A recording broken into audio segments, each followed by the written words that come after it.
say the next thing that is going to be a big trend is really, again, a little bit of a buzz phrase, but I'm going to break it down, is really beginning to actually map out and spend investment on the customer journey.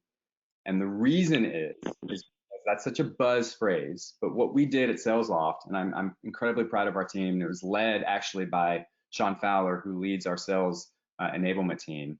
We literally mapped out the current customer journey, not what we want it to be, the reality of it, and there were a lot of gaps, candidly.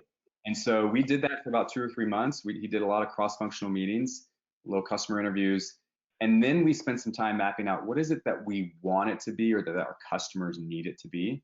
And so some of those changes are now being implemented as we start this new year, from an alignment perspective, from a metrics perspective.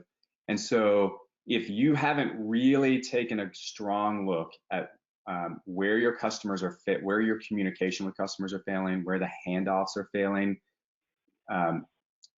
you're kind of out of excuses now, because customers will either continue with your platform because things are working well, or they're going to slash the budget because budgets will be tight. I think just a comment on that. I think that's a fantastic idea, because I think you always have when you're in the trenches, kind of just doing what you do every day, you have a perception of what your customer journey is. And again, kind of like looking back at last year, right? Taking a moment to pause and think and be like, what do we really want this to be like? And what are the key inflection points in that journey that we really want to double down and make it unique or meaningful or memorable? And then building those things in either in one fell swoop or over time to improve it and make a great experience all the way through.